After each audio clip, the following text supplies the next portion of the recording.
May isang kilalang personalidad sa showbiz ngayon na ikinagulat ng marami matapos siyang bukas loob na humingi ng trabaho online. Hindi ito prank. Hindi rin ito clickbait. Isa itong taos-pusong panawagan na mabilis nag-viral at nagpatanong sa marami. Bakit kailangan pa niyang gawin to? Anong pinagdadaanan niya ngayon? At sino nga ba siya? Manood hanggang dulo, dahil sa ending natin ibubunyag kung sino siya, at siguradong may matututunan ka sa kwentong ito. Sa post na ito, malinaw ang mensahe. Handa siyang magtrabaho, handang magsimula ulit, at handang ibigay ang best niya, kahit anong oportunidad pa yan.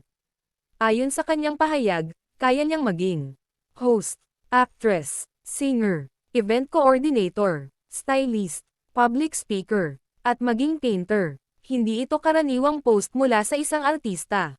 Kadalasan, nakikita natin sila sa red carpet, teleserye, o big events. Pero ngayon, taos-puso at walang arte ang kanyang mensahe. Tanong ng marami, nawalan ba siya ng projects? May pinagdadaanang personal? O isa lang ba itong paalala na walang permanente sa kasikatan? Mas lalong tumama sa puso ng netizens ang linya niyang. Kung may malinis at marangal na trabaho para sa akin, PM niyo lang po ako. Simple, pero ramdam mo ang tapang at pagpapakumbaba. Sa industriya kung saan mahalaga ang imahe, followers, at connection. May isang tao na piniling maging totoo, kahit pa may masasabi ang iba. Marami ang napakomment ng respeto, nakaka-inspire. Sana mas marami pang ganyang artista. At dito mo mapapatanong ang sarili mo. Kung siya, nagawa to, ikaw kaya? Sa totoo lang, hindi lang ito kwento ng isang artista. Ito rin ay kwento ng maraming Pilipino. May mga panahong maayos ang takbo ng buhay. Pero biglang may huminto, may biglang nagbago. Kahit gaano ka pa kasipag. Kahit gaano ka pa ka-talented. Minsan, parang hindi pa rin sapat. At dito mas naging relatable ang kanyang post. Hindi siya nagdemand. Hindi siya nagpaawa. Nagpakumbaba lang siya at nagpakatao. Sa social media kung saan uso ang filter, flex, at peking confidence. May isang taong nagsabing, eto ako, kaya kung magtrabaho, bigyan nyo lang ako ng pagkakataon. At doon, maraming natahimik. Habang ang iba ay nagulat, mas marami ang nakaramdam ng respeto.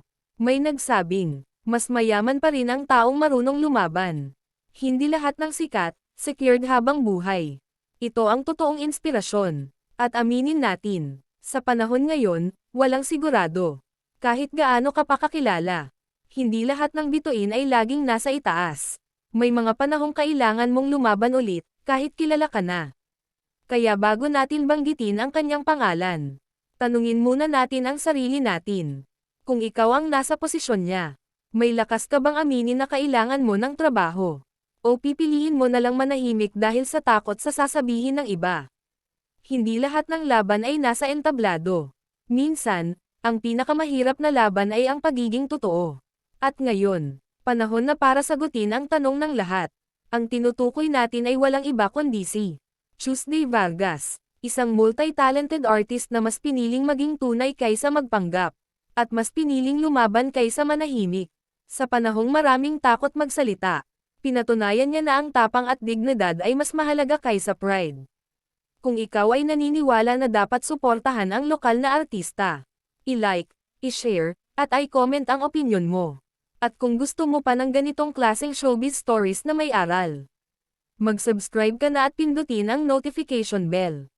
Kita-kits sa susunod na chika dito sa Yansky Chika.